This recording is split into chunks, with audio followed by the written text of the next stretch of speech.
Alright, so as you already know, pretty much everyone in the community has been talking about Sonic Colors Ultimate. However, while this major leak is getting all the attention from the fan base, there is one thing that nobody is talking about. And that's why premydaremy is here to set the record straight and let you guys know what the sitch is going to be. And that is how Sonic Colors Ultimate is going to benefit the fuck out of adventure era fans. Now, before this video gets going, I would like to sincerely apologize to those who genuinely love Colors and think it's the greatest thing ever in the series and they play it all the time. I really mean no harm by this video, okay? But the things I'm about to say, they might be hard to hear, alright? Also, a quick side note because this just happened. Yes, SEGA has been confirmed to be showing up at E3 2021. Of course, E3 is a digital event, and that's no confirmation of Sonic, but if the state of play leaks are true, and we're getting Colors Ultimate revealed in May at the state of play, my assumption is that given that E3 is going to be a digital event, we'll probably get the same trailer shown at E3 because the state of play trailer is going to be focused towards the Sony consoles, the PS4, PS5. So E3 will probably just show the same trailer with all the consoles as well as PC, just to like show it to a new audience. Probably some other SEGA shit they're working on as well, and that will be that. Not really a big deal if we get the reveal before E3 anyway. Now, is it impossible that we get a brand new game? I'm gonna say no, it's not impossible, but I wouldn't go in expecting it, right? Because you're gonna get, you know, disappointed. Some people are saying, oh, well, it's happening in June, the anniversary month, therefore it's guaranteed to happen. Remember when SEGA showed up at New Games Plus Expo just last year on Sonic's birthday, and there was no Sonic at that event? It was just some other random SEGA shit. So just because SEGA's gonna be at E3 doesn't guarantee a brand new game reveal. Doesn't rule it out, because even though we're likely getting a 2022 release, them announcing it in June 2021 is still possible for a 2022 release, given that they did reveal Mania and Forces like a year before they came out, so we could still see some kind of trailer. But don't get your hopes up.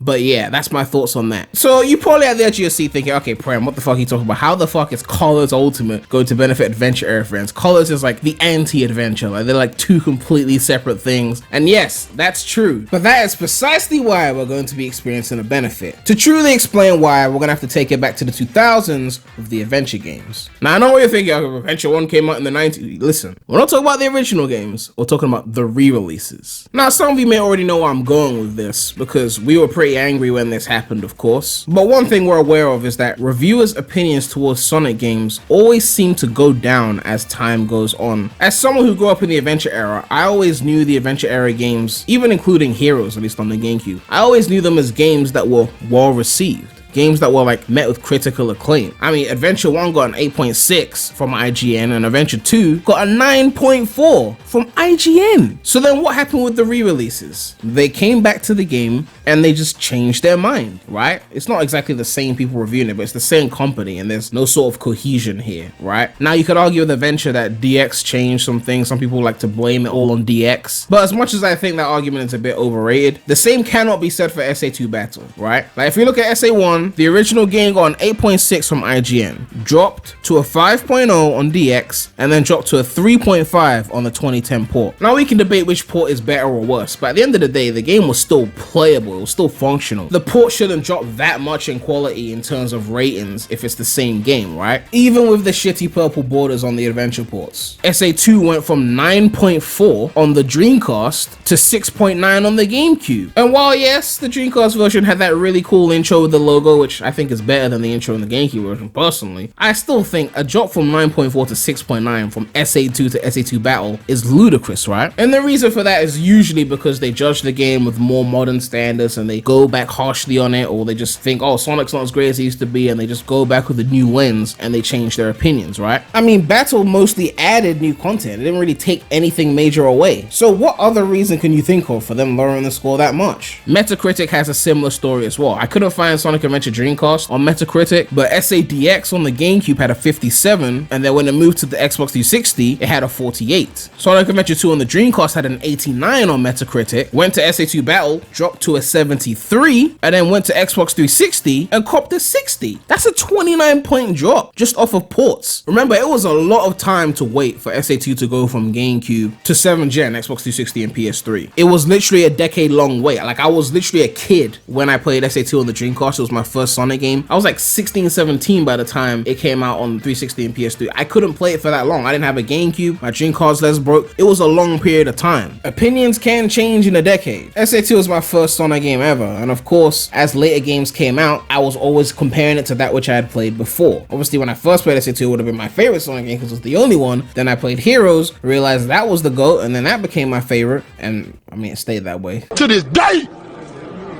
To this day! But my point is, if you haven't played something in so long, you need to kind of replay it to refresh where it ranks in your top 5 or your top 10, right? Now, yeah, again, the ports weren't perfect, but a 29 drop? If these were user scores, that seems like people changing their mind on things they grew up with. But with the case of these review companies, obviously they're not using the same people to review these games. So someone reviewing a game that came out 10 years ago and now it's a re-release, they might not have the same attachment to that game. Hell, they may not have even played the original. They're not utilizing the context in which that game was originally released. They're going in, judging it with other games that are coming around at the same time as the re-release and giving it a way harsher score. And that's where we go into Colors. Now, there's two things we know about Colors. One, it's a 2D Sonic game. Okay, that was not one of the points, I'm sorry. One, it's a game that's never truly been re-released before. And two, it's a game that was critically well received and treated as a savior of the franchise from games like 06 and Unleashed. Now, based on the build-up when I talked about Adventure, you could see where we're going with this, right? Because Adventure was seen as a savior to the franchise, right? Because, I mean, before Adventure, there was this kind of dead period after like Sonic 1 to Sonic 3 and Knuckles, there was like this space where we're getting Sonic Blast and 3D Blast and Sonic R and Sonic Drift and Knuckles Chaos. There was a bunch of mid shit before Adventure. Like Extreme got cancelled. It was a whole dead period, and Adventure came in and was like, Sonic is back, baby. Like, they went in on Adventure, then they doubled down with Adventure 2, and then obviously the greatest game ever made, Heroes, came afterwards. Like, they were on a roll. And this is my point when it comes to Colors. That was how it was treated. I remember this. I was there. It was treated like, okay, they've fallen off 06, Unleashed. We didn't like Shadow either. This is just that. Storybook games. And then here comes this game that doesn't have Sonic's stupid friends. Only Sonic is playable. We have these cute aliens, no serious story. It has 2D gameplay, just like the glory days, and everything was just all hunky-dory. This game was treated really well by the community. The meta era fans loved it. Well, I mean, they were kids at that point. They were gonna love it. The classic fans loved it because it was simpler and less, you know, adventure-esque. And obviously the adventure fans, most of them didn't like it, but you know, it is what it is. The Wii game was able to get a 70 out of 100 on Metacritic, with IGN giving it an 8.5 out of 10, which is almost what they gave Adventure 1 when it first came out. Now, we're talking about a time when these people were desperate for something that was anti-adventure, anti-multiple playable characters, and just, you know, just Sonic, no big story, no nothing. And they were given that, with no generations as a point of reference. Admittedly, some nice environments and nice music, but the point is, critics really gave Sonic Colors a pass. I'm not saying there's no merit to the game, obviously. I'm just saying they gave it a pass because at the time when it came to Sonic, they were desperate for something along those lines, and they took what they got. Plus, they were too busy shitting on the adventure era back then. You remember the early 2010s YouTube? Like, you remember the Jimmy Wetzels and like Pro Jared and all those reviewers that went ham on SA1 and 2, like, it aged poorly, it's trash. I grew up when I realized it was trash. You need to grow up too. Man, I'm going off on a tangent, man. I'm sorry. I'm already seeing tweets, not from critics, but like from fans saying, you know, Colors was my childhood. I went back to replay it because of the Colors Ultimate hype, and it's not as great as I thought it was anymore. It's not my favorite Sonic game anymore. I'm like, man, this seems to be hitting a lot of people recently based on comments that I've been seeing on my channel. Even Twip, like Twip's favorite game was Colors how many years ago, and now it's not even in his top 5, or is it even in his top 10? I don't even know. The point is, there is going to be a come down. Those of you who remember the early 2010s when the adventure games are getting shat on so heavily, there is going to be a come down like that for Colors, and it's going to be coming the moment Colors Ultimate drops, assuming they don't make any major changes, of course, because, you know, it's Sega. If they're going to do a madness and redesign the levels, then disregard this, I guess. But assuming it's the same game with no real change to the gameplay, maybe they add Tails, I don't know. Assuming it's the same game, there is going to be a come down on Colors, and that come down means that the reputation of the game is going to take a hit. Now, you could argue it's been taking a hit with the community, with the adventure era fans growing up and being like, we never loved Colors as much as the classic fans or the meta era fans did, but it's going to be an even greater come down because now there's going to be numbers attached to it, right? There's going to be a new game with a new rating system. I know I said new game, but I mean like a new entry on Metacritic, a new entry on IGN because it's a new title, Sonic Colors Ultimate. Ultimate, they're gonna have to re-review the game. The viewers are going to get to re-review the game because people that played it on the Wii and didn't buy a fucking Wii U because it was a fucking Wii U, they haven't been touching the game either. Like, I have an emulator, I can play it whenever, not that I choose to, but the average person is gonna wait for it to be more accessible when it's on PS4, PS5, Xbox One, Xbox Series X, Nintendo Switch, and officially on PC. And everyone who has some kind of gaming system that was bought within the last 10 years can play this game again. Everyone's gonna get a chance to play it again and compare it to other platformers, games that are fairly recent, like, you know, Crash 4 or even like Super Mario Odyssey, like things like that. Even compared to other Sonic games like Generations that didn't come out at the time. Remember, it's not just people that played it on the Wii in 2010 who are playing it again for the first time in a decade. It's new people as well who didn't own a Wii or didn't give a fuck about Sonic back then and maybe are giving it a chance now because it's on everything. And those scores are going to go down, right? Because let's face it, let's be realistic. The scores aren't going up. At the most, you could hope for it staying the same, but realistically, the Colors scores on Colors Ultimate are going to be lower than what the scores were on the original Sonic Colors. Now, after 06, we know how Sega as a company operates. Something bombs, it wakes up something in their head, they get scared, they go the opposite route. I mean, if you were to believe the Zippo leaks, they've already kind of gone in the adventure route again after the failure of Forces, after them basically going, oh, that boost formula with the 2D sections, that shit's dead now because of Forces. Obviously, we don't know whether the Zippo leaks are true or not, but whatever the case is, what's about to happen with Colors Ultimate is still gonna push us in that adventure direction anyway, because Colors was their golden boy. It was their golden child, their favorite.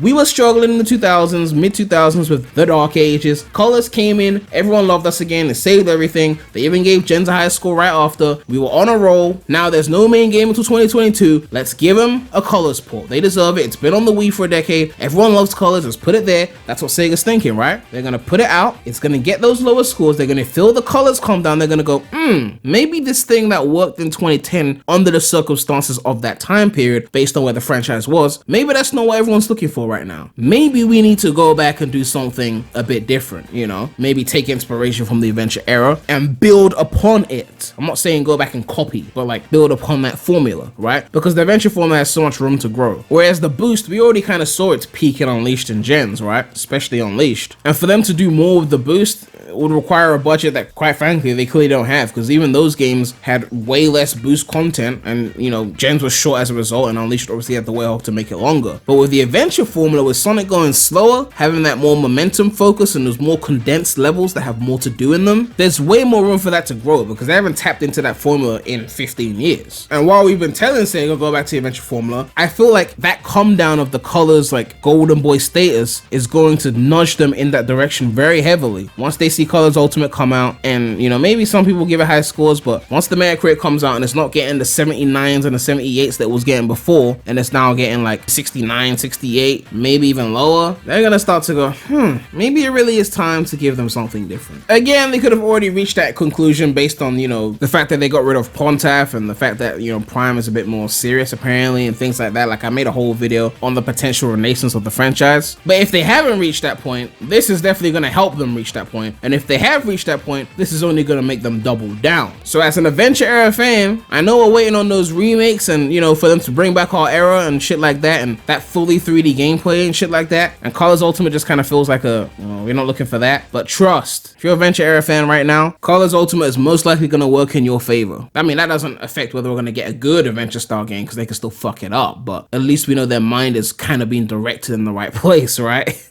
I mean, that's all we can hope for, right? Like, baby steps, you know? But yeah, let me know what you guys think about this video. Are you looking forward to Sonic Colors Ultimate? Are you concerned about where the scores are going to go when it comes out? And do you agree with what I'm saying about how the scores going down for Colors Ultimate will directly benefit the adventure era fans? But yeah, make sure to like, comment, subscribe, hit that bell. Make sure to check out the non-Sonic channel. The link will be in the description.